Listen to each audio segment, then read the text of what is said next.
Então, um povo de muita fibra, morar no deserto, tá? Durante 40 anos, e agora vai para a Terra Prometida, beleza, é WO, já está tudo lá, já... Então, vamos lá, então beleza, agora finalmente ficamos 40 anos no deserto, imagina, o camarada chegando para Josué, Josué, agora que a gente esperou 40 anos, já deve ter até as plaquinhas lá, né, como é que se falaria em inglês, vai? Welcome Israel, né, então seja bem-vindo Israel, né, então os cananitas lá fazendo festa lá, sejam bem-vindos, né, tribo de Ruben, olha, a parte de vocês é essa, Simeão e tal. Não ia rolar isso, tá? Então, depois de 40 anos no deserto, o que teria que acontecer? Luta após luta, tá? Então, isso tipifica a nossa vida aqui. Essa vida aqui, ao contrário do que os pregadores, né, da teologia da prosperidade ficam pregando erradamente, né, que aqui, do jeito que os pregadores, né, do cristianismo, não todos, alguns, tá? Porque tem muita gente fiel ao Criador dentro do cristianismo, tá? E em breve eles vão entender a Torá também como nós entendemos, tá? Tem muita gente extremamente fiel que dá até a sua vida pelo Criador, tanto na casa de Efraim quanto na casa de Judá, tá? Mas vamos falar de alguns, né? Os pregadores da teologia da prosperidade. Do jeito que eles falam, parece que o mundo é o quê? É uma Disneylândia, né? Um Beto Carreiro World, né? Que a pessoa veio para cá só para, só melzinho, só para desfrutar. Então não é isso. Yahushua HaMashiach, ele não enfeitou o pavão, ele falou a verdade, lá em João, em Yohanan, capítulo 16. Ele falou o quê? No mundo tereis o quê? Aflições, tá? Mas tem de bom ânimo porque eu venci o mundo, tá? Então ele não falou, o mundo para vocês vai ser o quê? Disneylândia, Beto Carreiro World. Não, no mundo tereis o quê? Aflições. Mas tem de bom ânimo porque eu venci o mundo. Então essa é a nossa vida. Então, mesmo a gente sabendo que algo nos pertence, a gente tem que ir lá e tem que lutar e tem que vencer. Nós vemos em toda a Torá que Moshe, ele transmitia os recados divinos, e agora é Josué que está fazendo isso, Yahushua.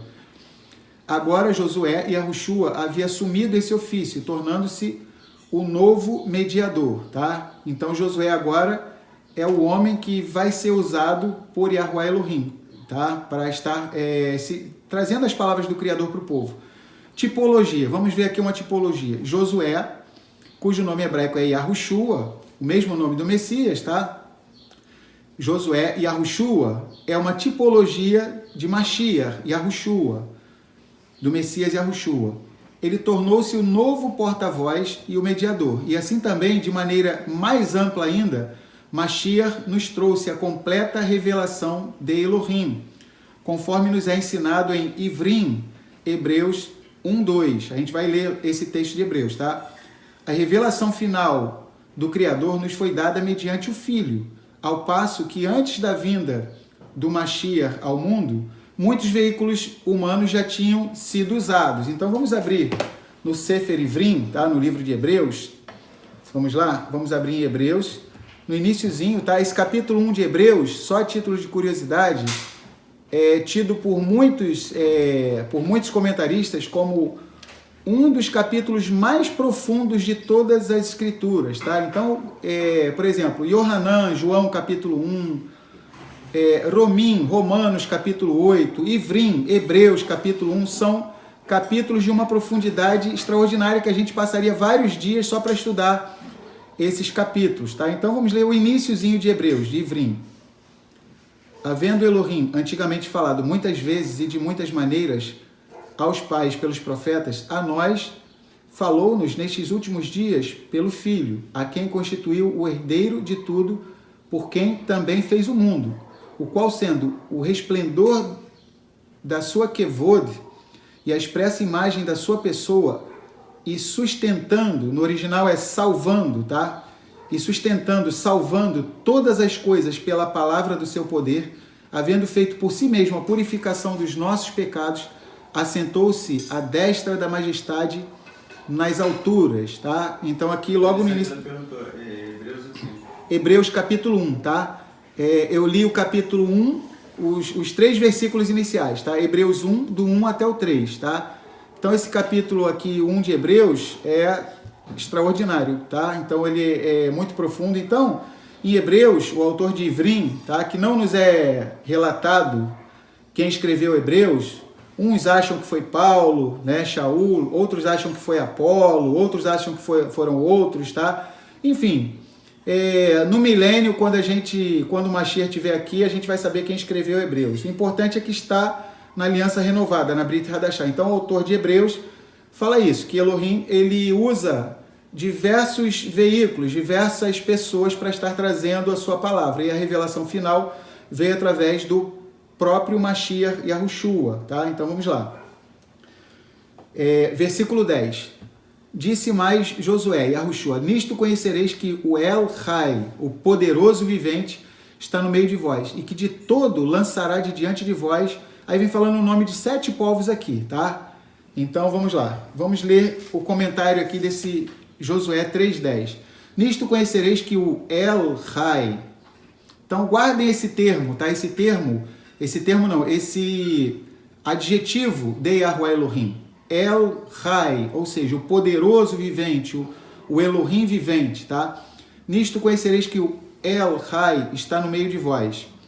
Este versículo é um paralelo direto do trecho de Devarim, Deuteronômio 7:1, que vai falar dessas 7 nações, tá? As 7 nações cananeias, que seriam expulsas, são ventiladas, né? Lá em Êxodo, fala também, Êxodo 33, tá? E essas nações, elas eram militarmente superiores ao povo de Israel. Então, essas 7 nações, não tinha ninguém de bobeira não, tá? Então, eram 7 nações e nenhuma delas era mais fraca do que Israel. Ou seja, cada uma delas era mais poderosa militarmente do que Israel. Até porque já estavam instaladas ali, era muito mais fácil para elas.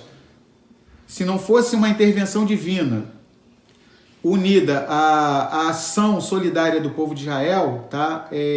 Elas então não seriam expulsas. Então teria que ter a ação divina e a ação humana, tá? As duas coisas, tá? Então vamos lá. Vamos prosseguir. Então elas eram superiores a Israel do ponto de vista militar. Isso posto, era necessário que o poder de Yahuwah Elohim estivesse atuando em favor de Israel, porquanto, de outra maneira, a invasão, a conquista da terra prometida, jamais poderia ocorrer. Mas, visto que Yahuwah estava à testa de seu povo, isso garantiu o sucesso da empreitada. Então, lá em Deuteronômio 5:26, quem quiser anotar, e em Oséias 1:10, tá? Aparece essa expressão, El-Hai, tá? O poderoso vivente. Tá? Então vamos lá. Então vamos prosseguir. Os outros poderosos, ou seja, falar do jeito que as pessoas falam, né? Os outros deuses, eles eram apenas ídolos sem vida, sem poder de fazer coisa alguma. Tem um salmo nas escrituras que falam, né? Eles têm olhos e não veem, têm boca e não falam. Vai falando uma série de coisas sobre eles. Ou seja, os ídolos das nações são obra das mãos do homem. O homem vai lá numa árvore, conforme diz em Isaías também, ele corta uma árvore, com um pedaço da árvore ele bota na lareira para aquecer ele, outra parte ele faz para uma coisa, para outra, e uma outra parte dessa mesma árvore ele corta, pinta, faz desenho de olhos e tal, de boca e tudo, do corpo, e chama aquele pedaço de pau ali que ele mesmo cortou, chama aquilo de Elohim, né? Então, que sejam como eles, aqueles que confiam neles, ou seja, né? Aquelas pessoas que confiam em pedaços de pedra, de madeira, tá? Então, é uma ignorância completa. Agora, em relação ao nosso Elohim, a Yahuwah, ele é chamado de El-Hai, ou seja, o poderoso vivente. Então, nós sempre devemos ter isso na nossa mente. Olha que coisa interessante, tá? Os povos pagãos, olha só, os pagãos, tá? Eles, quando faziam uma oração às suas divindades, tá? Que a gente vê que, na verdade, era obra das mãos dos homens. Imagina, um camarada lá chegava diante de uma estátua e ele fazia uma tefilá, uma oração, um camarada pagão, né? E dizem os comentaristas que até mesmo esses povos pagãos, tá? Eles tinham a certeza absoluta que aquela divindade que eles estavam orando estava ali, ouvindo a oração deles, fazendo alguma coisa, tá? Agora vê, olha o tamanho da emuná, tá? Dos povos pagãos, mas todavia direcionado para coisas erradas. Então, olha que coisa interessante.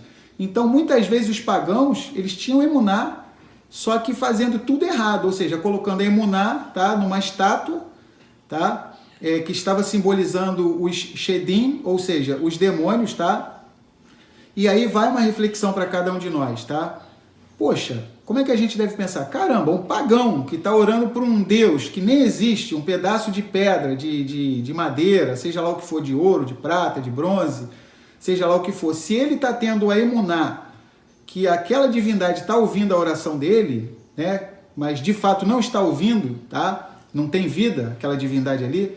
Então imagina qual deve ser o tamanho da nossa emuná. Nós que estamos diante de quem?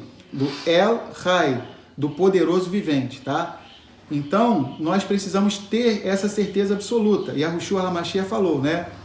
Onde estiverem reunidos 2 ou 3 em meu nome, eu ali estarei no meio de vocês. E ele disse também, eis que eu estarei convosco todos os dias até a consumação dos séculos, tá? E em Isaías 64, diz que desde a antiguidade... Vamos ler esse texto, olha que lindo, tá? Em Isaías 64, que sirva de encorajamento para cada um de nós, quando formos fazer nossa tefilá, nossa oração a Yahuwah Elohim. Olha que texto bonito, tá? De Isaías 64, tá? Yeshayahu 64. Vamos lá.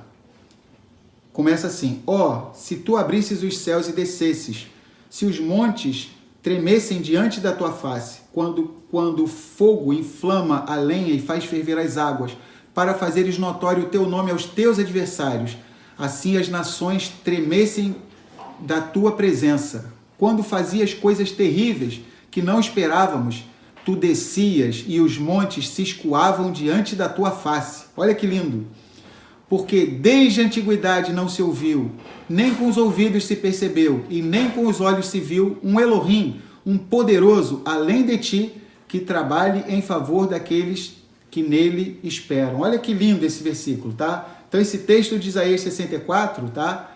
Ele é lindíssimo. Então que quando nós estivermos orando, que venhamos ter a certeza, tá? De que, como diz Isaías 64:4, porque desde a antiguidade não se ouviu, e nem com os ouvidos se percebeu, e nem com os olhos se viu um Elohim além de ti, ou seja, além dele não tem outro, que trabalhe para aquele que nele espera, em favor daqueles que nele esperam. Então é o único, ponto, tá? Os outros ídolos são obra das mãos dos homens, tá? Não existe força nenhuma neles. Então que nós sejamos encorajados quando nós estivermos passando dificuldades nas nossas lutas, como foi o caso do nosso povo de Israel aqui para herdar a terra prometida, tá? Então, sempre que a gente vai herdar alguma coisa, a gente vai ter uma vitória, uma bênção, isso não vai ser sem esforço não, tá? Então, muitas vezes é fácil olhar para a trajetória dos nossos antepassados e falar, e a gente procurar, muitas vezes, ver falhas neles, mas a gente tem que ver o mérito do nosso povo, tá? Então, não seria qualquer povo que iria para o deserto. Então, o primeiro mérito do nosso povo de Israel é relatado lá em Jeremias capítulo 2, tá? Então, olha só, 40 anos atrás, tá? Quando Israel estava saindo do Egito, o Criador viu um mérito no nosso povo de Israel, tá?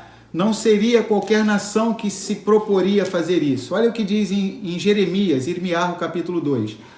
Isso aconteceu na época de Moisés, tá? Que Moisés foi libertar o povo. Então, em Jeremias, o Criador está se lembrando com muita saudade desse tempo, tá? No qual é chamado em Israel de lua de mel do Criador com o povo de Israel, tá? E veio a mim a palavra de Yahuwah dizendo, vai e clama aos ouvidos de Jerusalém, dizendo, assim diz Yahuwah, Ko amar Yahuwah, lembro-me de ti, da beneficência da tua mocidade e do amor dos teus desposórios, quando andavas após mim no deserto, numa terra em que não se pode semear. Então Israel era Kedushá, era santidade para Yahuwah, e era as primícias da sua novidade. Todos os que o devoravam eram tidos por culpados. O mal vinha sobre eles, diz Yahuwah. Pode falar. O Biratã está dando um comentário. É interessante que isso mostra que nossa alma tem sede do Criador. mas quando levada por caminhos errados, acaba criando e adorando um Deus que não é nosso Criador. Ah, muito bonito o comentário do nosso Ari, o Biratã, Yosef. Ou seja, já é inerente essa sede, né, na alma humana, tá? Mas, infelizmente, né, como disse o nosso irmão Biratã, elas acabam canalizando para a direção errada, né? Mas mostra esse espaço, né? Esse espaço oco que tem dentro de toda pessoa de buscar, tá, ao Criador, tá? Então, vamos lá. Então, Jael teve muito mérito, tá? Quando a gente olha para as nossas vidas, às vezes problemas, se a gente tivesse a máquina do tempo e a gente fosse conversar com o pessoal da época de Moisés, o pessoal da época de Josué, poxa, o povo vai falar assim, poxa, os problemas, provavelmente eles falariam, poxa, os problemas que vocês estão falando aí que estão passando, poxa, quem dera que os meus problemas fossem esse aí. Porque, de fato, né, para e pensa, imagina, uma nação inteira embarcar nessa viagem com Moshe e com Aharon, né, com Moisés e Arão. Ah, vamos sair, né, do Egito, né? Pô, a maior nação da face da terra, a nação mais poderosa que existia na face da terra. Aí para onde nós vamos? Nós vamos para o deserto, né? E depois ia rumo à terra prometida, depois foi decretado que permaneceria no deserto, tá? A gente sabe os motivos que ocasionaram isso. Na Parashá Shlar Lehá, em Números, capítulo 13, vai narrar isso, tá? Mas o fato que o povo foi cuidado pelo Criador durante 40 anos no deserto. Imagina, você sair da sua casa com a sua mochila, pensando que em poucos dias vai estar na casa nova e você ficar 40 anos no deserto, habitando em tendas, tá? Então, foram muitas dificuldades que o nosso povo de Israel passou. Claro que devido a erros, tá? Então, os erros que a gente comete, que os nossos antepassados cometem, trazem consequências, tá? Por causa do mau relato dos espias, dos 10 espias, tá? Somente Josué e Caleb, Yahushua e Caleb tinham dado um bom relato da terra, por causa de 10 homens que fizeram Lashon Hará da terra, ou seja, difamaram a terra de Israel. Aquilo entrou, contagiou o coração de todo o nosso povo e por conta disso foi decretado que ficássemos 40 anos no deserto. Mas ainda assim o povo continuou servindo ao Criador. De vez em quando escorregava um pouco, mas Moisés exortava o povo, Moisés e Arão, tá? Então o povo de muita fibra, morar no deserto, tá? Durante 40 anos e agora vai para a Terra Prometida, beleza, WO, já está tudo lá, já... Então, vamos lá, então beleza, agora finalmente ficamos 40 anos no deserto, imagina, o camarada chegando para Josué, agora que a gente esperou 40 anos, já deve ter até as plaquinhas lá, né? Como é que se falaria em inglês? Vai. Welcome Israel, né? Então seja bem-vindo Israel, né? Então os cananitas lá fazendo festa lá, sejam bem-vindos, né? Tribo de Ruben, olha, a parte de vocês é essa, Simeão e tal. Não ia rolar isso, tá? Então depois de 40 anos no deserto, o que teria que acontecer? Luta após luta, tá? Então isso tipifica a nossa vida aqui. Essa vida aqui, ao contrário do que os pregadores, né, da teologia da prosperidade ficam pregando erradamente, né, que aqui, do jeito que os pregadores, né, do cristianismo, não todos, alguns, tá? Porque tem muita gente fiel ao Criador dentro do cristianismo, tá? E em breve eles vão entender a Torá também como nós entendemos, tá? Tem muita gente extremamente fiel que dá até a sua vida pelo Criador, tanto na casa de Efraim quanto na casa de Judá, tá? Mas vamos falar de alguns, né? Os pregadores da teologia da prosperidade. Do jeito que eles falam, parece que o mundo é o quê? É uma Disneylândia, né? Um Beto Carreiro World, né? Que a pessoa veio para cá só para, só melzinho, só para desfrutar. Então não é isso. Yahushua HaMashiach, ele não enfeitou o pavão, ele falou a verdade, lá em João, em Yohanan, capítulo 16. Ele falou o quê? No mundo tereis o quê? Aflições, tá? Mas tem de bom ânimo porque eu venci o mundo, tá? Então ele não falou, o mundo para vocês vai ser o quê? Disneylândia, Beto Carreiro World. Não, no mundo tereis o quê? Aflições. Mas tem de bom ânimo porque eu venci o mundo. Então essa é a nossa vida. Então mesmo a gente sabendo que algo nos pertence, a gente tem que ir lá e tem que lutar e tem que vencer. Vai, Mary. A gente está comentando, tudo que aparentemente vem fácil, vai fácil. Pois tudo tem um esforço. Com esforço, a gente aprende a dar valor às vitórias permitidas pelo Criador no ar. Aí, muito show o comentário da nossa Arrote, da nossa irmã Marina, né? Ou seja, tudo é com luta, é com esforço. Se não tiver luta, não tiver esforço, a pessoa não dá valor, a gente acaba não valorizando, tá? Então, é tudo na base do esforço. Então, não adianta a gente estudar igual hoje a gente está estudando, tá? E a gente não trazer reflexões a todo momento para nós, tá? Então, qual vai ser o Rio Jordão que a gente vai precisar atravessar? Quem serão os 7 povos que estão habitando a terra que já nos pertence, tá? Que nós precisamos lutar e expulsá-los, tá? Então já serve de reflexão para cada um de nós, tá? Então vamos lá.